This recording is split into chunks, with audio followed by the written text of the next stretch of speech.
Welcome to the first ever episode of Planet Solo. I am Danny and my co-host Chris Knight. How you doing, Chris? Doing very well, Danny. Thank you for having me on today. All right, not a problem. Before we get started with the show, I'll do a couple of things. First, if this is the first time you ever seen the show, which is now going to be the first time you've seen the show, please subscribe. By subscribing, we're going to take 1 second to subscribe, and we need your subscribers to get to certain goals we're trying to get to. So please do that for us. Also, hit the notification bell, because by hitting the notification bell, you will be alerted to any and all content that we upload. Now, just to give you a brief premise of what the show is about, Chris and I are both lovers of music. We both love guitars, and in particular, guitar soloists. So what we're going to do is once a week on Sundays, we're going to review a particular guitars of the week that you see here in my background. This week is going to be Mr. Brian Setzer, former lead guitarist for the Stray Cats. Now he has the Brian Setzer Orchestra, and today we're just going to talk about and review one of his solos and talk about why we like him, his particular sound. He does a rockabilly guitar. He goes into that genre, kind of old big band classic songs. He like that kind of genre. And tell me briefly, Chris, what do you like about Mr. Setzer? I don't know. When I was growing up, I always loved the way he looked. That rockabilly.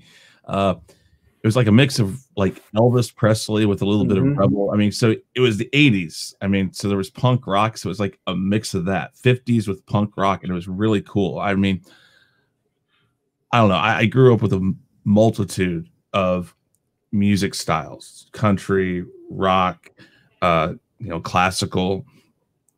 Johnny Mathis, like crooners, things like that. But this was kind of my music, but it was something my mom and dad kind of got into too, because the sound. But I really just loved the way his style, his attitude when he plays. There's something about it. It's very intoxicating. I agree. It's kind of like if Elvis Presley and Johnny Cash had a baby, it's Brian Setzer. That's what it reminds me of. I could see that. Yeah. And that's probably a lot of the reasons why, because that 50s, 60s, like you said, Johnny Cash, that countryside, but that finesse of Elvis Presley is kind of there too. Yeah. A little bit of rebel in him too. Oh, for sure, man. That guy's awesome. Yeah, he is my favorite guitarist. Well, I won't say of all time, but he is definitely in my top 5. Today we're going to review a solo he did where it's instrumental, Sleepwalk. He performed this May 19th, 2018 in Annapolis, Maryland at the Chesapeake Bay Blues Festival. I think it was done and played at a place called Sandy Point State Park. So what we're going to do is, and we're going to interject our thoughts and different critiques, and whenever he does certain things, we're probably going to say something. But at the end, we'll discuss it, and then we also share a link where we can find this at. So just check this out.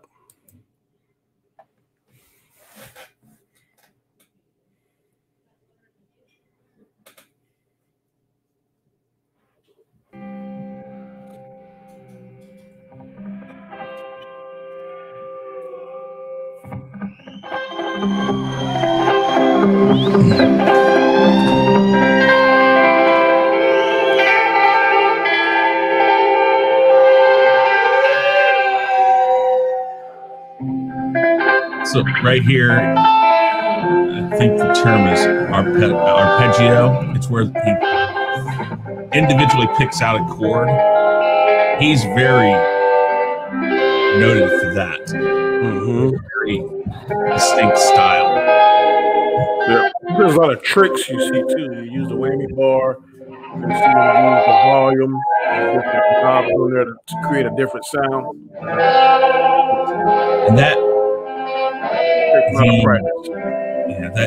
Gibson, I think it's a Gibson he plays. Yep. That is a beautiful guitar, and again, he's known for this look, this guitar, this type of sound. Yeah, you're right, rockabilly.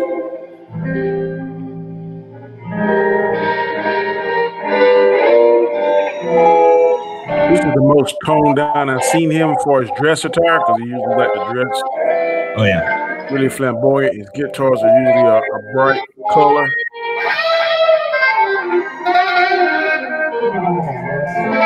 There he goes, showing off.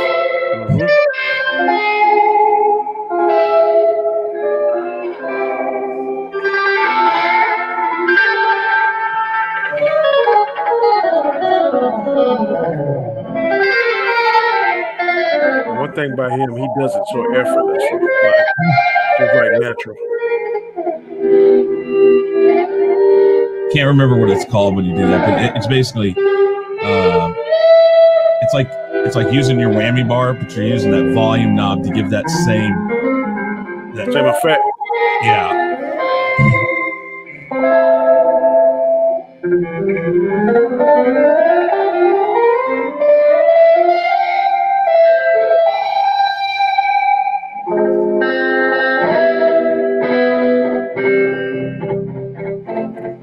Puts his own little rockabilly chord in there.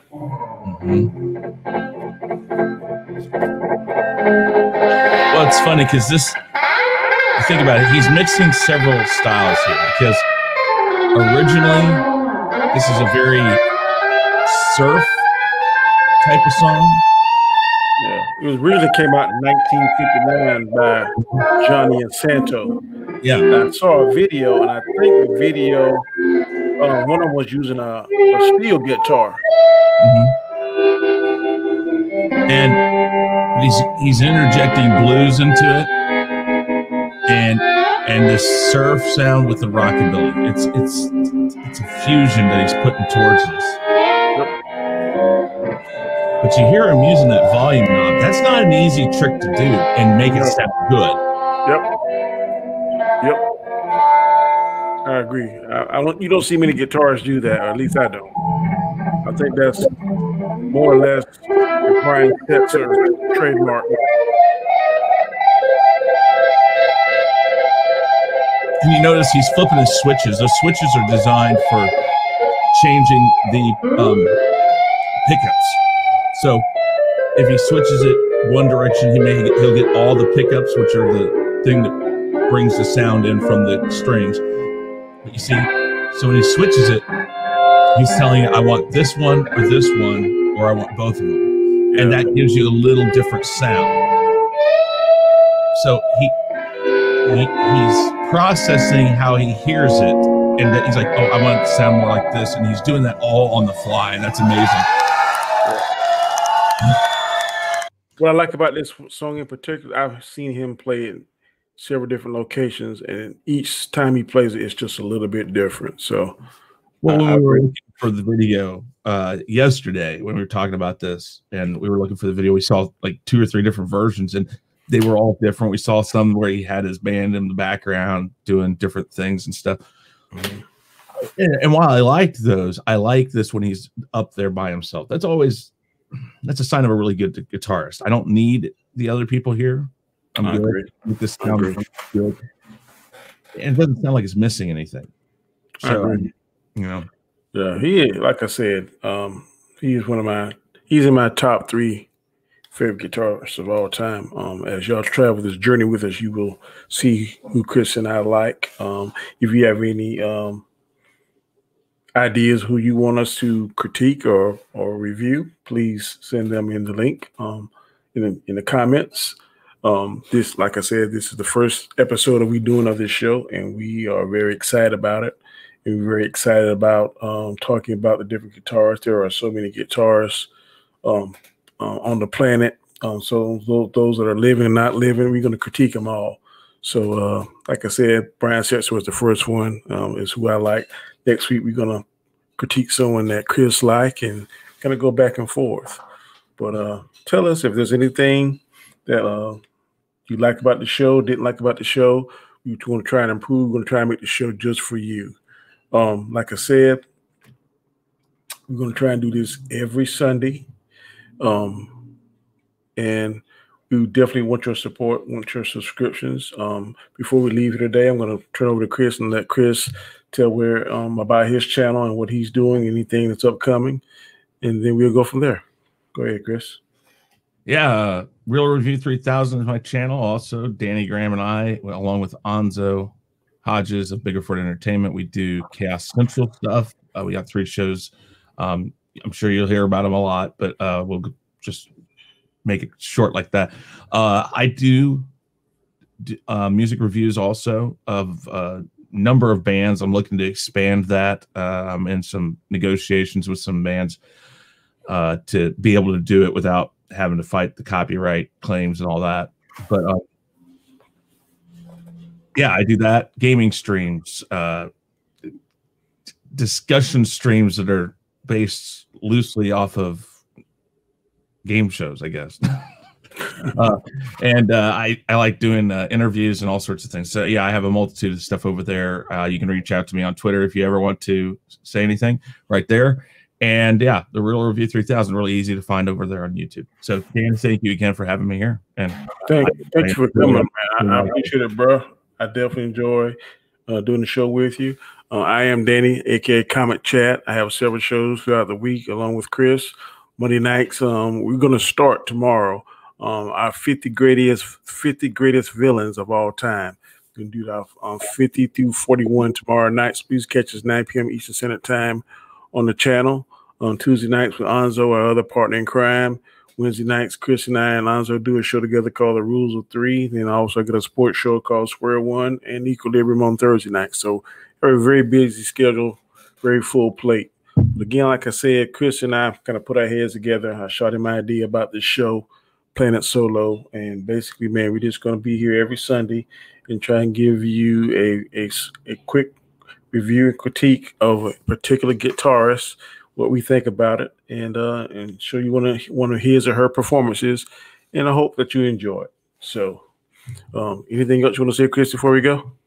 Nope, just yeah, let us know what you want to see, and we'll be certainly willing to oblige that if we can. All right, people. Again, thanks for joining us. Catch us next week, same time, same bat channel. And until then, peace.